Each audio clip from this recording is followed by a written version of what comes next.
ኢሉሚናቲዎች በሚስጥር ዓለምን ተቆጣጣሩ አዲስ ስርዓት ሊዘረጉ ነው የሚለው መላምት ለዓመታት ሲሰማ ቆይቷል። ኢሉሚናቲዎች መነሻው ከየት ነው? ዓለምንስ በሚስጥር ይቆጣጣራሉ? የዚህ ሐሳብ መነሻ በአውሮፓውያኑ በ1960ዎቹ የነበረ ልብ ወለዳዊ ክስተት ነበር። ጀርመን የነበረው ኢንላይትመንት ኢራን ወይንም የውቀት ብርሃን ዘመን ከኢሉሚናንት መነሻ ጋር ይተሳሰራል። ሰላም ጤና ይስጥልን ውድ የኢትዮ ከረንት የዩቲዩብ ገጽ ተከታዮችና አድማጮች እንደምን አላችሁ? በዛሬ ዘገባችንም ሰፋ ያሉ የዜና ትንታኔ ኢሉሚናንቲዎች መነሻቸው የት ነው የሚለውንም ይዘን ቀርበናል። እንዲሁም በመካከለኛው እስያ የሚገኙ ህዝቦች ሃይማኖቱን መተው ወይም ጭራሽ ያለ መቀበል ሐሳብ እያዩ ነው። መነሻውስ የት ነው? መረሻውስ ምንድነው? ዓላማውንስ ምንድነው የሚለውን ሰፋ ያለ የዜና ትንታኔ ይዘን ቀርበናል። ቤተሰብ ለመሆን ላይክ ሼር እንዲሁም ሰብስክራይብ እንድታደርጉ በትህትና እንጠይቃለን። ወደ መጀመሪያው ርዕሰ ስናልፍ ኢሉሚናንቲዎች በሚስጥር ዓለምን ተቆጣጣሩ አዲስ ስርዓት ሊዘረጉ ነው የሚል መላምት ለዓመታት ሲሰራ ቆይቷል። ባቫሪያን በሚባለው ሚስጥራዊ ስብስብ ነበር ይህ እንደ አውሮፓ አቆጣጠር በ1976 ነበር የተጀመረው። የተማሩ ሰዎች የተሰባስበው ሃይማኖታዊ ስርዓትና መዋቅር ይነቅፉ ነበር። ፍሬስን እንደተባለው ሌላ ሚስጥራዊ ቡድን ሁለት ኢሉሚናንት ተራማጆች ተደርገው ይወስዳሉ። ወግ አጥባቂና ክርስቲያን ተቺዎች ግን አልተቀበሏቸውም። ለተወሰነ ጊዜ ጠፍተው በ1960ዎቹ ዳግመኛ አንሰራሩ።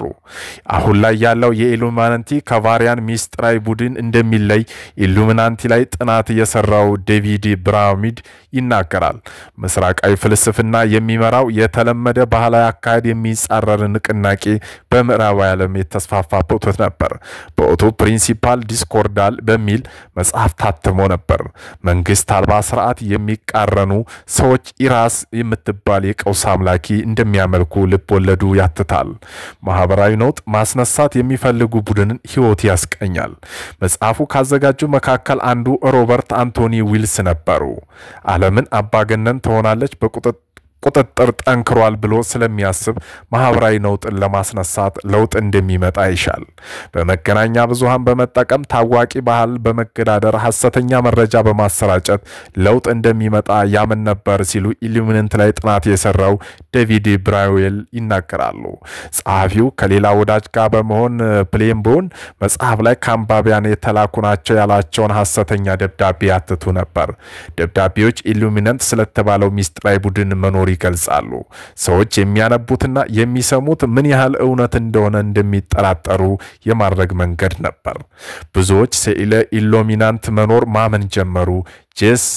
ጆን ኦፍ ኬኔዲ ማንገድላቸው የሚለው ጀምሮ በይፋ ከማይታወቁ ነገሮች ጀርባ ያሉ ኢሉሚናንቶች ናቸው ተባለ። ወሬው እንዲሰራጭ ምክንያት የሆነው መጽሐፍ ተቀባይነት በማግኘቱ ዩናይትድ ኪንግደም ሊቨርፑል ውስጥ ቲያትር ሆነ። በ1975 ኢሉሚናንቲ ሆኖ ጌም ለመጫወት የሚሆን ካርድ ሲስተም ከቡድን ጋር በተለምዶ የሚተሳሰሩ ምስሎች ታዋቂ ሆነ። አሁን ላይ ጄና ቢዮንሲ ጨምሮ በርካታ ታዋቂ ሰዎች ኢሉሚናንት ናቸው ተብሎ ይታመናል። ሶስት ማዕዘን ያለው ቅርጽ በመስራት በመድረክ ላይ ሲያሳዩ ይስተዋላሉ።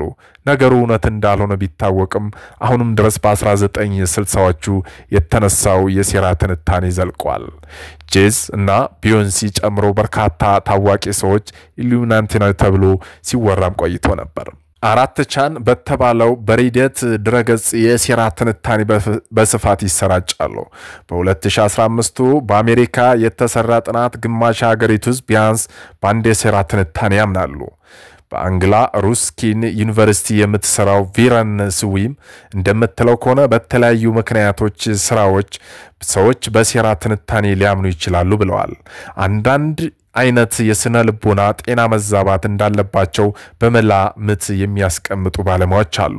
ሌሎች ባለሙያዎች ደግሞ በራስ መተማመንን የሚሸረሽር እውነትን ከመቀበል ይልቅ ቀላል ምላሽ ወይም ማብራሪያ የሴራ ትንታኔ ሰዎች ሊመርጡ እንደሚችሉ ይናገራሉ። የተማሩ ሰዎች በሴራ ትንታኔ እንደማያምኑ በቅርብ የተሰሩ ጥናቶች ይጠቁማሉ። ባለሙያዎች እንደምትለው በደቡብ እስያ ሀገራት የሴራ ትንታኔ ህዝብን ለመቆጣጠር በመንግስታት ጥቅም ላይ ይውላል። በተቃራኒው በምዕራብ ዓለም ሰዎች አድማጭ እንዳጡና እንዳልተወከሉ ሲሰማቸው ፊታቸውን ወደ ሴራ ትንታኔ ያዘራሉ። የህግ መምህሩ አዳም ዊስቫቱት እንደ አውሮፓ አቆጣጠር በ1976 በኢስታንቡል ዩኒቨርሲቲ ኢሉሚናንት ሲፈጥር የጻፈው መጽሐፍ እንደ ዶናልድ ትራምፕ ያሉ መሪዎች የሴራ ትንታኔ ሲያቀነቅኑ ይሰማሉ። ባራክ ኦባማ በአሜሪካ አልተወለዱም የሚለው ጆ ባይደን ያሸነፉት ምርጫ ተጭበርብሯል የሚለው እንደ ምሳሌ ማንሳት ይቻላል። በሴራ ትንታኔ የሚያምኑ ሰዎች መደበኛ መገናኛ ብዙሃን የማመን እድላቸው ውስን ነው፣ ለዘረኛ ለመጤጠልና አክራሪ እሳቢዎች ይጋለጣሉ ስትል ባለሙያ ታስረዳለች። ትራምፕ በልሂቃን የተገፉ ሰዎች ውክልና እንደሚሰጡ ሲናገሩ ይደመጣሉ። በኢሉሚናንት ላይ ጥናት የሰራው ዴቪድ ብሪዌል እንደሚለው ከሆነ በ1960ዎቹ በጻፈው መጽሐፍ ኢሉሚናንት ዳግመኛ የተቀሰቀሰው ሰው አሁን የሴራ ትንታኔው እጅግ መስፋፋቱን ሲያይ ሊደነቅና ሊደሰት ይችላል ይላሉ። ሐሰተኛ መረጃ የመዋጋት ዘመቻ መስፋፋት እንዲሁም ማህበራዊ ሚዲያ የሚገፋው መረጃ ሁሌም እውነት እንዳልሆነ የማሳቅ ንቅናቄ ማደግ እንደ ኢሉሚናንት ያሉ የሴራ ትንታኔ ያከሰሙ ይሆናል ብሎ ባለሙያዎች ይገምታሉ። የኢሉሚናንት መነሻ ሐሳቡ ከ200 ዓመት በላይ ያስቆጥራል። ሲስተር የምትሰራው ከጎስቲክ ቤተ ክርስቲያን ፊት ለፊት ነው። ወደ አካባቢዋ ከፈረንሳይ ዩናይትድ ኪንግደምና ከሌሎች ሀገራት ሰዎች በስብሰባ እንደሚሄዱ ብታውቅም የት እንደሚሄዱ በግልጽ መረጃ የላትም ነበር። በቤተ ክርስቲያን መጽሐፍ መደብር ውስጥ የምትሰራው ሲስተርና በባቫሪያን ኢሉሚናንት ስብሰባ እንደሚደረግ ሰምታለች። ኢንጎስትላንድ ከተማ የኢሉሚናንት መነሻ ቢሆንም ሚስጥራዊ ስብሰባ የመደረጉ ነገር ከእውነት የራቀ ይመስላል። በአውሮፓውያን አቆጣጠር በ1976 በኢንጎስታልድ ዩኒቨርሲቲ ህግ መምህሮን አዳም ዊስፉት ኢሉሚናንትን ፈጠረ። የንግግር ነጻነት ያለበት የሊቃን ስብሰባ እንዲሆን ነበር ሐሳቡ። ከፍሪ ሜክስን ሚስጥራዊ ቡድን ተጨማሪ የፈረንሳይ ፈላስፎችን ተጽዕኖ አሳድሮበታል። ሃይማኖታዊ ቡድን ሳይሆን ነጻ አስተሳሰብ የሚያስተጋባበት ቡድን መፍጠር ዓላማ አድርጎ ተነሳ። ሃይማኖታዊ ሳቢ ዋነኛ በሆነበት ከተማ ነጻ አስተሳሰብ ማራመድ ቀላል አልነበረም። መጀመሪያ ለቡድኑ አባልነት የመረጠው 5 ጎበዝ የህግ ተማሪዎች ነበር። በዚያም ቡድን በፍጥነት ተስፋፋ። የእውቀት ብርሃን አባላት ለማሰራጨት ሲሞክሩ የመንግስትና የሃይማኖት ተቋማት እንቅስቃሴ ተከታትሎ መረጃ የሚያቀርብላቸው ነበር። ሀብት በማከማቸት አስተምሮን ለማስፋፋት ሞከሩ። ታዋቂው የጀርመን ዲፕሎማት ባሮን አዶልፍ ሐሳቡን ካስተዋወቁ መካከል አንዱ ናቸው። ባቫሪያን በፈረንሳይ በሃንጋሪ በጣሊያንና በፖላንድ ያሉ አባላት ብዛት 2000 ደረሰ።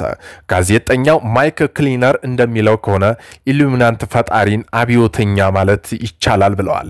ሰዎች የተሻሉ እንደሆኑ ያስተምራል፣ ማህበረሰብ መለወጥ ይፈልጉ ነበር፣ የተሻለ ዓለምና አስተዳደር ማየት ይመኝ ነበር ይላሉ። የሚያስተምርበት ዩኒቨርሲቲ ከሚፈቅደው በተቃራኒው የሰው ልጅ ዕውቀቶች ሁሉ በትምህርት ውስጥ መሰጠት አለባቸው ብሎ ያምን ነበር ይላሉ።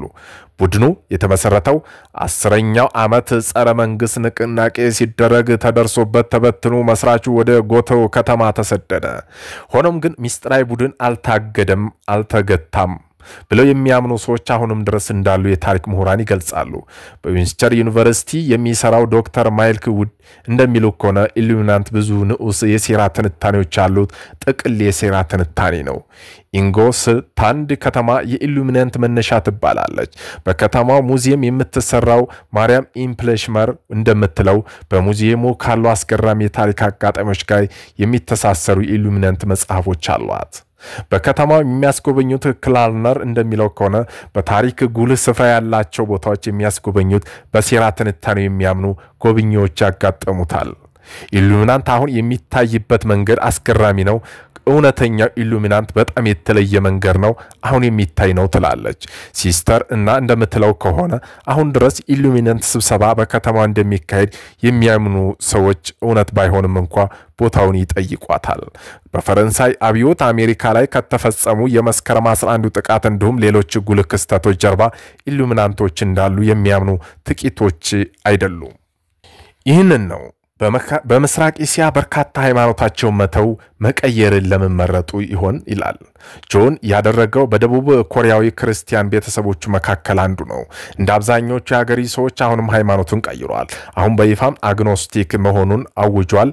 አግኖስቲኮች ፈጣሪ ወይንም ሌላ ማንኛውም ኃይል መኖሩን አይታወቅም የሚሉ ናቸው።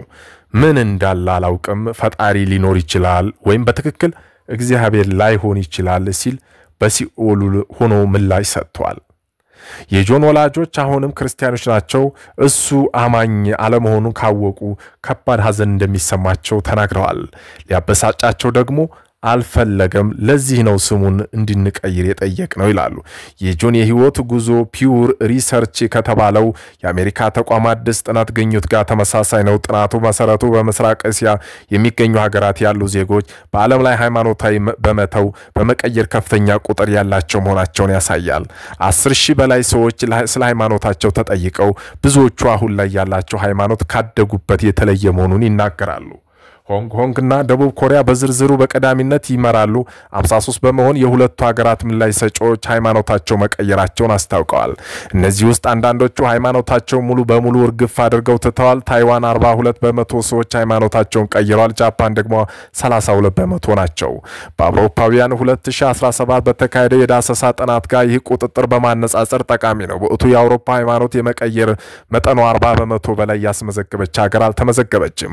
ባለፈው ዓመታት በአሜሪካ የተሰበሰበው መረጃ 28 በመቶ ያህሉ አዋቂዎች ያደጉበት ሃይማኖት ቀይረዋል።